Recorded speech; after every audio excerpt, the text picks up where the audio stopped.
সুন্দর সকালের মিষ্টি শুভেচ্ছা সবাইকে। আবার একটা নতুন দিনের শুরু। বেশ কিছুদিন ধরে এই বেডটা ভাঙবো ঠিক করেছি, কিন্তু আজ ভাঙি কাল ভাঙি করে আর বেডটা ভাঙা হচ্ছে না। ফাইনালি আজকে বেডটা ভেঙেই ফেললাম, কেন এখানে আলু হওয়ার পরে যে কলমি শাক বসিয়েছিলাম, কলমি শাকের ইঁদুরে মাথাগুলো খেয়ে নিচ্ছে, ভালো হচ্ছে না। ওই জন্য এখানটা ভেঙে এখন আদা গাছগুলো বসাবো। আদা গাছগুলো অবশ্য বস্তা করে বসাবো, এটার উপর বসালে অনেকটা জায়গা পাবো। একটা দুটো করতে করতে কত গাছ বেড়ে গেছে, কবে যে এত গাছ বেড়ে গেছে নিজেরাই জানি না। অনেক গাছ মরেও গেছে। শখে শখে তখন অনেক গাছ কিনেছিলাম নতুন হাতে, তখন অত গাছের কিছু বুঝতামও না। শখে দেখেছি, লোকের ভিডিও দেখতাম। লকডাউনে তো কোনো কাজ ছিল না, সারাদিন সবাই তার ভিডিও দেখতাম। যে গাছ ছাদে লাগাচ্ছে সে গাছ দেখে ইচ্ছে হতো আনতাম, অথচ তার পরিচর্যা কি করে করতে হয় সেটাও জানতাম না। এই করে প্রচুর গাছ তখন মরে গেছে। বাগানের শখ আমার বাবা মার বরাবরই ছিল, তাদের হাতে অনেক গাছ লাগানো আছে। এখানে 3টে লেবু গাছ, জামরুল গাছ, এরকম টুকটাক অনেক গাছই আছে। লকডাউনে কোনো কাজ ছিল না, সেই সময় বসে বসে কী করব, তখন এই গাছ করা শুরু করি। আগে অন্য গাছগুলো ছিল, বললাম না, সে মা আর বাবু লাগিয়েছে সেই গাছ। তারপর থেকে আমি টুকটাক গাছ আনা শুরু করি। সেই থেকে করতে করতে অনেক গাছ হয়ে গেছে। তাও তো বললাম কত গাছ মরেও গেছে, সেগুলো থাকলে হয়তো জায়গাও দিতে পারতাম না। এখন যেগুলোকে আছে সেগুলোকে আগলে রেখে একটু ভালোভাবে যত্ন করি, যাতে গাছগুলো আর না মরে যায়। কেন এই যে গাছগুলো এত কষ্ট করে দেওয়ার পরে তখন যদি মরে যায় তখন খুব কষ্ট হয়। লিচু, আমরা, সিকিবাগ, মালটাও, এরকম অনেক গাছ আছে যেগুলো অনেক মরে গেছে। আম গাছ 2টো ছিল, বড় বড় আম গাছ 2টো মা আর বাবুর হাতেই লাগানো। বাবুই বলতো গাছটা তুলে ফেল, গাছটা এখন ফল হয় না। যদিও একবার একটুখানি কুড়ি এসেছিল, সেটা ঝড়েতে চলে গেছে। ফুলটা আসার পরে একটু গুটি ধরেছিল, তারপরেই পড়ে গেছে। আম গাছটা অযত্নই মেরেছি, ইচ্ছে করেই ধরতে পারে। আর যাই হোক, এখন এই টুকটাক করে যেই গাছগুলোই আছে সেগুলোকে আগলে রাখছি। মাটিগুলোকে সব প্রত্যেকবারের মতনই নাড়ু মিশিয়ে দেয়। এবার একটু বালিটা বেশি দিচ্ছে, যেহেতু আদা গাছটা বসাবে বস্তাতে, ওই জন্য বালির ভাগটা বেশিই দিচ্ছে। একটু স্যাফ, তোমরা তো জানোই যে আমি ফার্টিলাইজারটা যেটা মিক্স করি, সুফলা, ট্যাপ, ইউরিয়া, পটাশ, এগুলো সব একসাথে আমার মিশানোই থাকে। আর স্যাফের সাথে একটু মিশিয়ে দেয়, তাতে আমার ওতেই হয়ে যায়, আর বেশি কিছু সার আমার লাগে না। আর আমার তো কিচেন ওয়েস্ট থাকেই, তাই এগুলো সব মিশিয়ে দিয়ে সব বস্তার মধ্যে ভরে দেবে।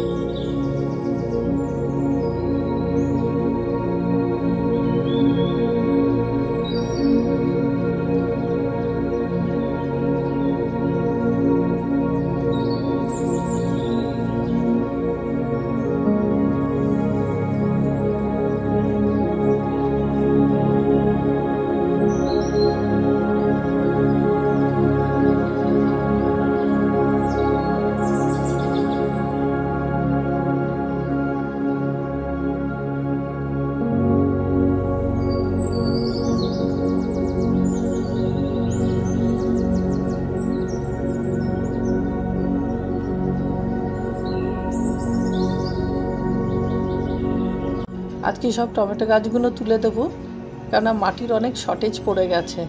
এখান থেকে মাটি ধার করছি, ওই টবে দিচ্ছি, ওই টব থেকে মাটি ধার করে এই টবে দিচ্ছি। টমেটো গাছগুলো আর হবে না। যে কটা কাঁচা টমেটো আছে, হয় ওগুলো পাকবে দেরিতে, আর তা নাহলে হয়তো হবেই না। কাঁচা পাকা যাই আছে সব কটা টমেটোই তুলে দিচ্ছি। টমেটো গাছগুলো তুলে এক জায়গায় রেখে দিই, ওগুলো আবার জ্বালানির কাজে লেগে যায়, সেটা আবার আমার সারের কাজে হয়ে যায়, গাছেরই সারে লাগে। টমেটো রেখেছি থেকে দেখো হিংলুটা কিভাবে দাঁড়িয়ে রয়েছে টমেটো খাওয়ার লোভে।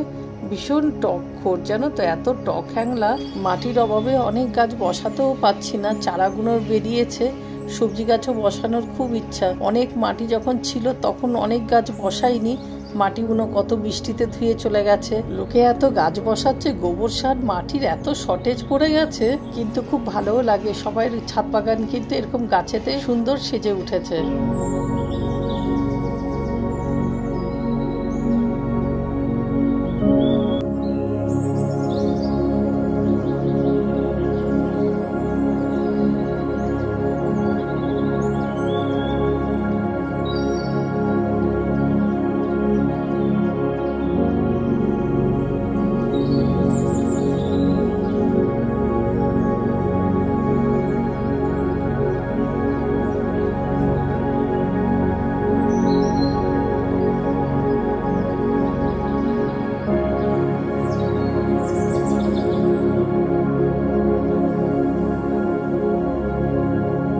বস্তাগুলোর মধ্যে মাটি ভরে সব মুখগুলো সেলাই করে দিচ্ছে, তাহলে কি বস্তাটা যখন কাত করবে মাটিগুলো তাহলে বেরোবে না।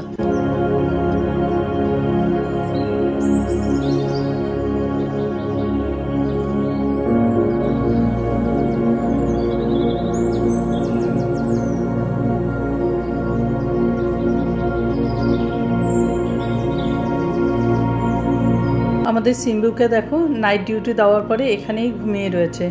ও আর এখন নিচে যাবে না যতক্ষণ না আমরা ছাদের থেকে নিচে যাব।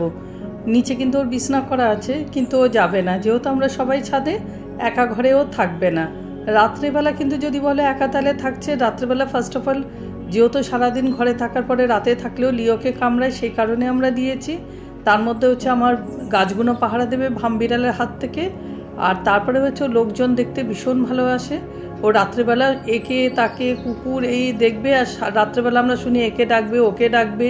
ও যেহেতু একটু বড় হয়ে এসেছিল 4 মাস বয়সে, এবার লোকজন সবাইকে তো চেনে, পাড়ার পেছনের দিকে আমাদের বাড়ির পেছনেই ও সবাইকে তারা হাঁটা চলা করবে আমাদের বাড়ির পাশ থেকে, প্রত্যেককে ডাকতে থাকবে রোজ। এটা হচ্ছে ওর ডিউটি। শীতের সময় সারাদিন ছাদে থাকতো, তখন লোকজন ডাকতো। এত রোদ পড়েছে, এত গরম পড়েছে, এখন তার দিনে থাকতে পারে না, আর লোকজনও সেরকমভাবে বেরোয় না।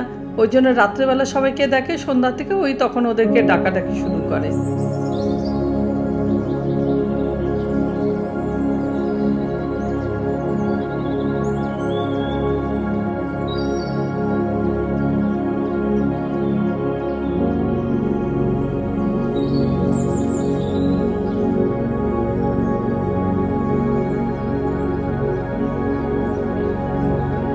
এই টলিটা বানানোতে দেখো কত সুবিধা হয়েছে, নাহলে এই ভারী ভারী বস্তাগুলো এইভাবে তুলে নিয়ে আসাটা খুব কষ্টকর ছিল। এরকম প্রত্যেক ছাদ বাগানে একটা করে টলি থাকলে কারোর কিন্তু এই টপ টানা বা বস্তা টানার এটা একটা কষ্ট হবে না, কারণ ইজিলি সব কিছুই চলে আসবে। নাহলে অনেক সময় আমরা ভারী জিনিস তুলতে গেলে কোমরে লেগে যায়, হাঁটুতে খিঁচ লাগে বা হাতেও খিঁচ লাগে। সময়ের সাথে সাথে তো সবাইরই বয়সটা বাড়ছে না, আর আগের মতন তো লোকের গায়ে স্ট্রেংথও নেই, যেহেতু আমরা সবাই ভেজাল খাচ্ছি সবাই জানি। বস্তাটাকে একটু সমান করে নিয়ে এবার ঠিক করতে পারছিলাম না যে বসিয়ে শুয়ে দেবো না এরকম হাল দাঁড় করিয়ে দেবো। তো এইভাবে দেওয়াটাই দেখলাম সুবিধা হলো। নাড়ুগুলো এটাই দিই, মাটিটা অনেকটা পাবে। কৌটোটা দিয়ে একটা মাপ করে গোল মতন একটু আকারে কেটে নিয়েছি ছুরি দিয়ে, কেন ওইখানটাতেই গাছটা বসাবো, পুরো বস্তা খোলা রাখবো না। আর এমনি যদি মুখ থেকে মাটিটা দিতাম তাহলে গাছটা অল্প হতো আর মাটিটা প্রচুর দিতে হতো। এইভাবে দেওয়াতে মাটি অল্প আর গাছও কিন্তু ভালো মতন বসানো যাবে, আশেপাশের জংলা আবর্জনাটাও একটু কম হবে।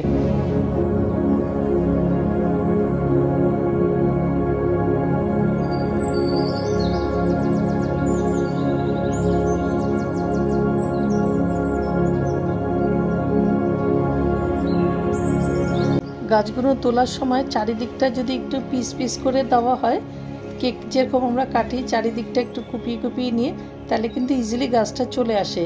কিন্তু আগে করতাম কি, আমরা একদিক খুঁচিয়ে তুলতাম, তাতে হতো কি শিকড়গুলো সব ছিঁড়ে যেত। এই গাছটায় দেখো এত সুন্দর ফুল ফুটে রয়েছে, কিন্তু ভোমরা আর ভিমরুলেরা যে এসে খাবে, এই গাছের একটু মধু খেতে পারে না।